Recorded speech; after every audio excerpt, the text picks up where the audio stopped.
Okay, I'm back for another little recap on the Tikka T3X light stainless in 2506 Remington. This is just going to be a look back at what I've done with it so far, where I plan to take it in the future, how well it's done on game. Okay, so rifle started out as the Tikka T3X light stainless in 2506 Remington. Has a standard 22-inch barrel. It comes with a 3-shot magazine, but I've purchased a 5-shot magazine for it. So now I have both a 3-shot and a 5-shot. I've performed a spring replacement on the trigger, and I've also put it into this new Bell & Carlson stock. So the trigger obviously is just to get a bit better trigger pull. I like a 1.5 to 2 pound trigger on hunting rifles. Some people think that's a bit light, but if you're not putting your finger on the trigger until you're ready to shoot, what does it matter how light the trigger is? Now, the magazine obviously is just to get more magazine capacity. Because when I'm out hunting, we're not hunting for meat, we're hunting to cull feral animals, so obviously you want a higher magazine capacity. Now, the stock, why would I replace the factory Tikka stock? I did it mainly for one reason. There's nothing really wrong with the Tikka factory plastic stock. It's fairly cheap plastic, but it works well. It doesn't hinder accuracy of the rifles at all. The reason that I did it though is to try and minimize the point of impact shift when adding and removing a bipod to the front swivels stud. I haven't tested it yet, so I don't know if it has worked. But with the plastic Tikka stock, there was something like a 4 to 6 inch point of impact shift, which when I took it out hunting back in April of this year, I found out to my detriment. I knew it would happen, but I didn't know there'd be that massive of a shift in point of impact. Now the load, I've made several videos on the load and how I worked the load up for this.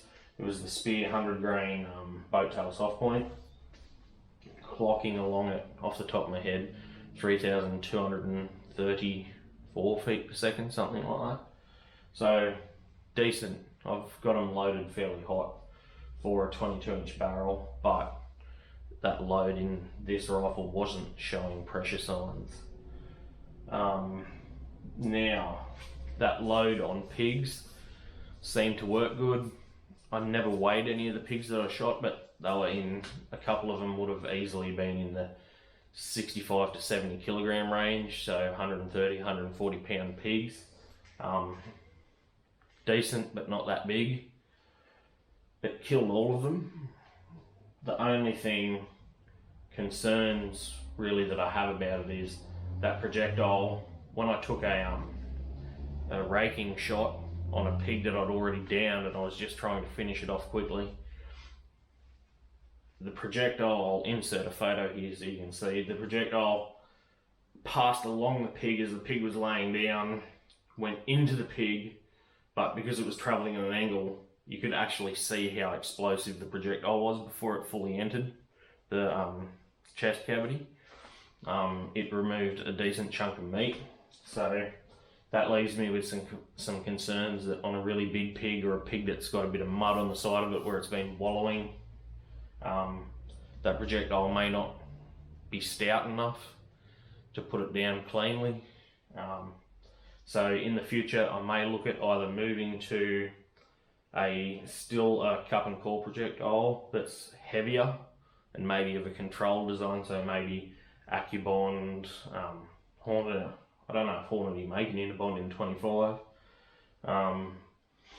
or even a monolithic, so Nosler E-tip, Hornady GMX, Barnes, or there is an Australian company which in the reloading sort of crisis that we're having worldwide, and you guys would know about if you're watching this video, sourcing components is getting to be a bit of a problem.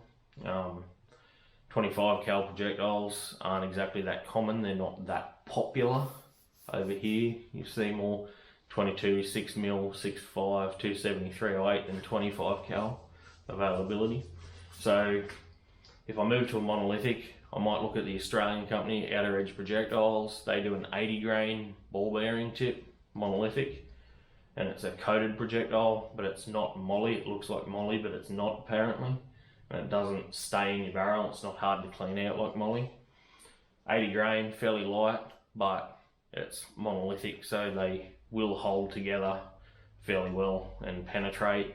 Also be able to get fairly high speeds out of it, get a bit flatter shooting out to 300 yards or so. The only concern, I would go with the other one that interests me is the Hornady 90 grain GMX.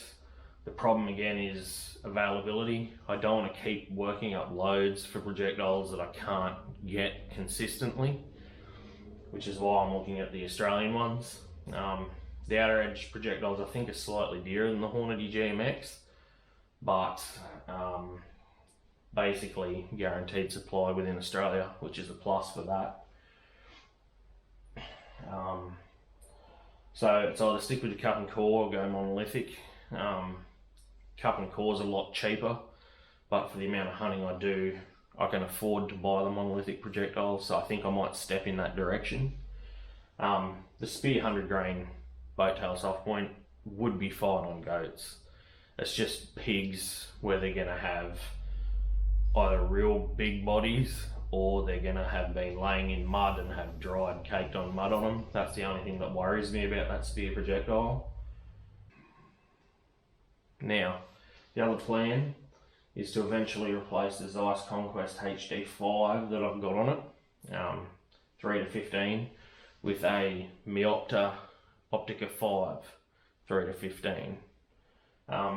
The Conquest HD5 at low magnifications has that fishbowl effect. Doesn't really matter that much, but I think the glass is also a bit cheaper, a bit clearer, sorry, not cheaper. A bit clearer in the Optica 5. My cousin's husband, Michael, who appeared in some of the hunting videos with me, he has one on his Tikka T3X rifle that he bought this year, earlier this year, March or so this year. And I was surprised, blown away for the price of the scope, how clear it was, how good it was at low and high magnifications. They are, by all looks, from what I've seen of them, an excellent scope for the price. I think he only paid $590, and I think they're still around that price point here in Australia from some shops, depending on, of course, where you shop around, who you get it from. But yeah, that's the recap for the Tikka 2506. This thing has definitely earned a forever place in my safe. It is, or has to be, my favourite lightweight hunting rifle at the moment.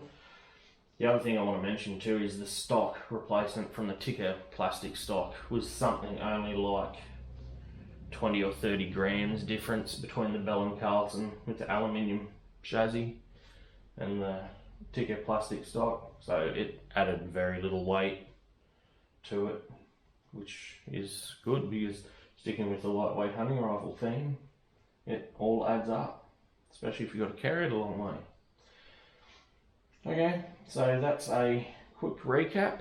So to go over it again, it's now got the Bell & Carlton stock, the trigger's been worked over, and I may be looking at switching to a different load, which I'll do videos of again in the future or if I decide to do that. I may just keep this set up and limit it to smaller pigs, or purely keep it for a goat hunting rifle.